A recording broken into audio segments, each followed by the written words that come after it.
table, looked at the photographs, sniffed at the bottles, peeled the old stamps off the envelopes, saying she wanted them for something. "Please collect old stamps for me," she said, making a grave face. "Please do." Then she found a nut in the window, noisily cracked it, and ate it. "Why don't you stick little labels on the backs of your books?" she asked, taking a look at the bookcase. "What for?" "Oh, so that each book should have its number. And where am I to put my books? I've got books too, you know." "What books have you got?" I asked. Sasha raised her eyebrows, thought a moment, and said, "All sorts." And if it had entered my head to ask her what thoughts, what convictions, what aims she had, she would no doubt have raised her eyebrows, thought a minute, and have said it all the same way, "All sorts." Later I saw Sasha home and left her house regularly, officially engaged, and was so reckoned till our wedding. If the reader will allow me to judge merely from my personal experience, I maintain that to be engaged is very dreary, far more than to be a husband or nothing at all. An engaged man is neither one nor the other. He has left one side of the river and not yet reached the other.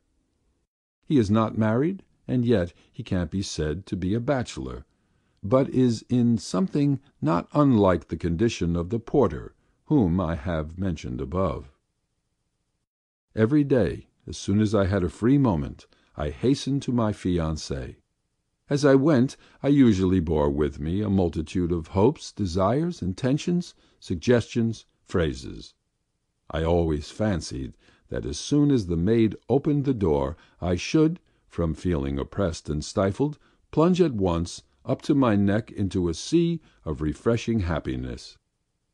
But it always turned out otherwise, in fact.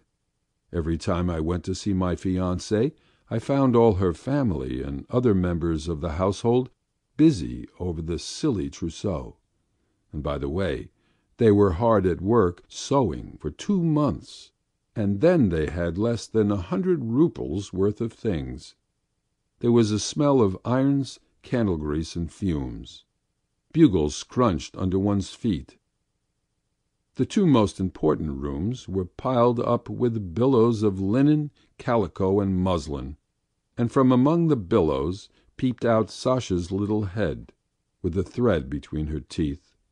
All the sewing party welcomed me with cries of delight, but at once led me off into the dining-room, where I could not hinder them nor see what only husbands are permitted to behold. In spite of my feelings, I had to sit in the dining-room and converse with Pimenova, one of the poor relations. Sasha looked worried and excited, kept running by me with a thimble, a skein of wool, or some other boring object. "Wait, I shan't be a minute," she would say when I raised imploring eyes to her. "Only fancy, that wretch Stepanida has spoilt the bodice of the barège dress." And after waiting in vain for this grace, I lost my temper, went out the house, and walked about the streets in the company of the new cane I had bought. Or I would want to go for a walk or a drive with my fiancée, would go round and find her already standing in the hall with her mother, dressed to go out, and playing with her parasol. "Oh, we are going to the Arcade," she would say. "We have got to buy some more cashmere and change the hat." My outing is knocked on the head. I join the ladies and go with them to the Arcade. It is revoltingly dull to listen to women shopping, haggling and trying to outdo the sharp shopmen. I felt ashamed when Sasha, after turning over masses of material and knocking down the prices to a minimum, walked out of the shop without buying anything, or else told the shopman to cut her some half-roubles worth.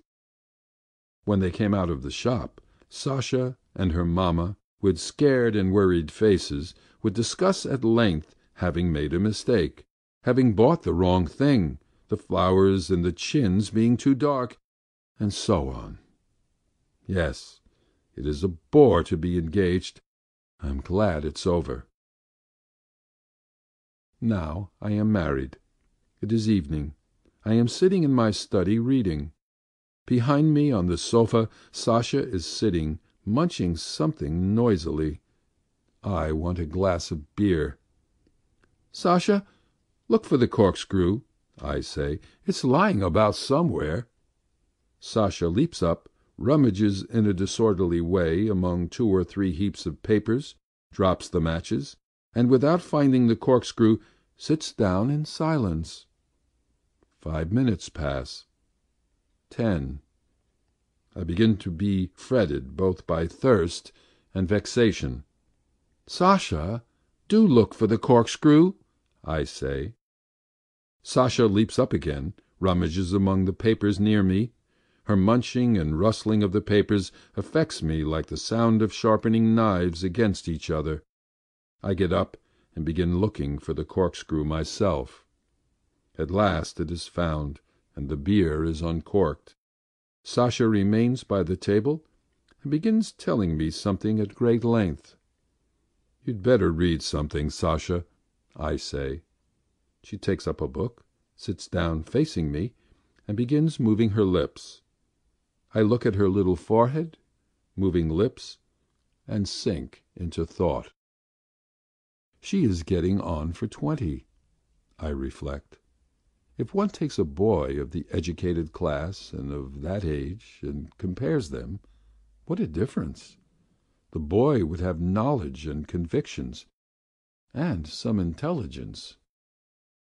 But I forgive that difference just as the low forehead and moving lips are forgiven.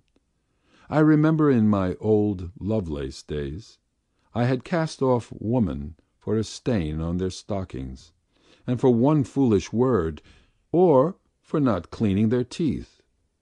And now I forgive everything, the munching, the muddling about after the corkscrew, the slovenliness, the long talking about nothing that matters.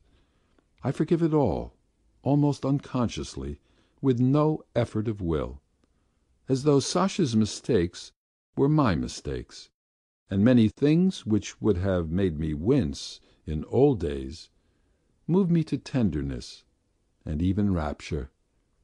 The explanation of this forgiveness of everything lies in my love for Sasha. But what is the explanation of the love itself? I really don't know. End of Love by Anton Chekhov. This recording is in the public domain.